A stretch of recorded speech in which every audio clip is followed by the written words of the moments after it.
So, Naomi, thank you for joining us on People Alive 90.5 this afternoon. Can I start with what was your motivation for starting Red Balloon, and how did you go about turning this great idea into a reality? Look, actually, the reason I started the business all those years ago was not so much because I wanted to change the world, but because I wanted to change my life. I was working in corporates, racing around, and I had small children, and it just wasn't working for me. So I thought I could start a business and play with my kids in the day and work at night, and clearly that hasn't worked. It wasn't until a long time later, probably about 12 or 18 months, that I started reading, or I had been reading our customer feedback, and I got a really big insight into the impact we were having on customers, and that ended up really creating our purpose of why we do what we do, because people love sharing good times together, and when you hear the wonderful stories, you think, oh my goodness, I want to do more of this. This is a good thing. Wonderful. And Red Balloon has obviously grown into such a tremendously successful business. What would you say are the two or three critical elements for people when they're building the foundation for a truly successful business? It's funny that you ask that, because usually people say we just want the one answer, that we can just get done. And, when I say hard work, people are very uninterested in that. That's right. What's the easy answer? Exactly. Some people say it's a clear sense of purpose and knowing what you're going to do. But the first thing is to understand your market and your market size, because you can be truly passionate about something, but there might not be a big market size, or then it might not be scalable.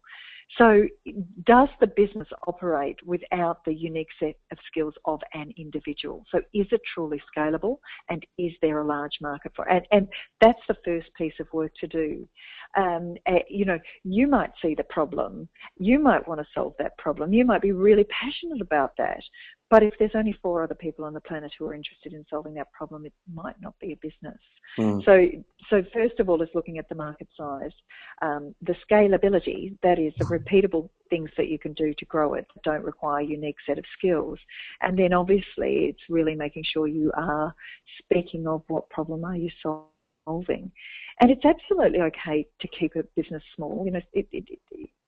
Small business is the backbone of Australia, but it's not only that, serving our communities with local people who know the community is unbelievably valuable. But knowing that is important. And there's a wonderful book called Small Giants, which talks to small businesses serving communities and how important it is. So not every business wants to grow, not every business wants to be entrepreneurial and take on the globe, but making a conscious choice about that is really important. Wonderful. And that's some great advice, especially for small business, to really focus on that. Customer experience is obviously very important. We always talk about customer experience. I mean, Red Balloon is all about experiences. So in terms of creating the ultimate customer experience, what advice would you have for small businesses to probably, whilst remaining small, still give that ultimate experience for their customers? Look, let me think about it. Let's flip it. It completely depends on the industry you're in and the dynamics that you have with your customers and the role that you play in their lives. So, I see everybody saying, oh, I need to have a Facebook page or start tweeting or whatever. That might not be the level of intimacy that your customers want to have with you.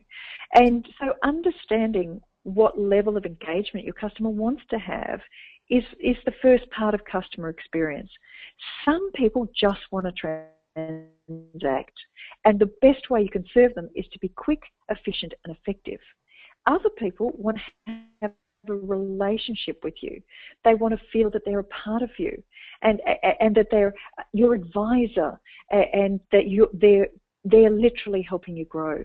So first of all is understanding the role you play in somebody's life, and then designing your customer experience program about that and having a framework for that.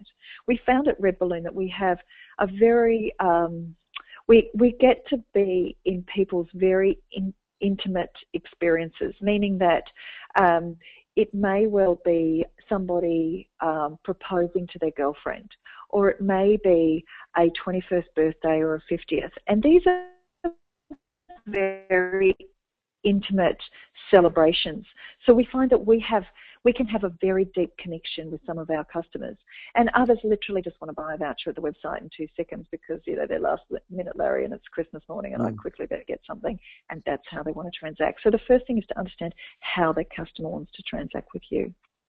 Brilliant, brilliant. So very good advice. Can I ask you about just briefly about the team aspect of Red Balloon? Because I know I think the statistics are that you were the top 50 BRW best places to work for the last 5 years. What are, you know, 1 or 2 tips you could just share with us on building a great team from within? And how long did you say this interview was? You know, are we going to be here for? Yeah. The short answer, if there is one. I know, it's funny because most small business people, if you talk to them, they say, "Look, this business would be so fantastic if I didn't have customers and I didn't have people I had to manage. We all get along just so well." The ideal business. Yeah, the ideal business. But it is often people's Achilles heel, and there's a certain amount of fear around that. And I think the most important thing that I did and identified as a leader was this was a skill set that I did not have. So, you know, I'm pretty good on the vision. I know what our values are. I can keep people aligned to the plan. But the technical skills of HR, such as health and safety, job descriptions, career performance, career planning, all of these things, they're technical skills. And so I think, you know, anybody says to me, "Oh, you know, I've got to recruit somebody." Let me tell you, I am the worst recruiter on the planet because I did all the talking, forgot to ask some questions. I'd say, "You should come and work here. It's so fantastic. We're having such a great time." So, you know, I think the first thing to look at your employee framework is, one, do they connect with the purpose of the business? Do they feel like they're a part of something bigger than themselves? Do they come to work and know what they're there to do? Did somebody notice? Do they get recognised? And do they go home feeling like a winner? But there is a technical application to HR of which I think many people underestimate the great value of that. You cannot grow unless you've got all of these things in place. And it's a serious profession that needs to be given the appropriate authority. Wonderful. Well, in the last few minutes, we've talked about a lot of elements of business, from the customer to obviously the inner team and also the passion for creating a business. But I'm sure there's more that you have to talk about because you're joining us, of course, next Wednesday for the Small Business Summit for Greater Western Sydney on Wednesday, the 8th of October. What other insights do you have planned for people to hear about when they attend the summit next week? Well, actually, I'm not going to tell you, am I? Because otherwise they won't come to the summit. You haven't said it. I'm sure there's more story there. There's plenty there. But, you know, I am planning on sharing some things I don't usually talk about. And that's why people come to a summit. You know, they want to get what they can't read in the block, what they can't read in a book. They want to be able to connect and ask questions. So, I'm not going to actually say anymore. I'd like to see them come and ask the questions themselves. And I'm really happy to share about what I've learned on my journey. Very happy to do so. Brilliant. So obviously, yeah. So we've got to turn up at the summit next Wednesday to find out more, and obviously be able to ask you some direct questions, and also those secrets that you won't tell me now will be revealed next Wednesday.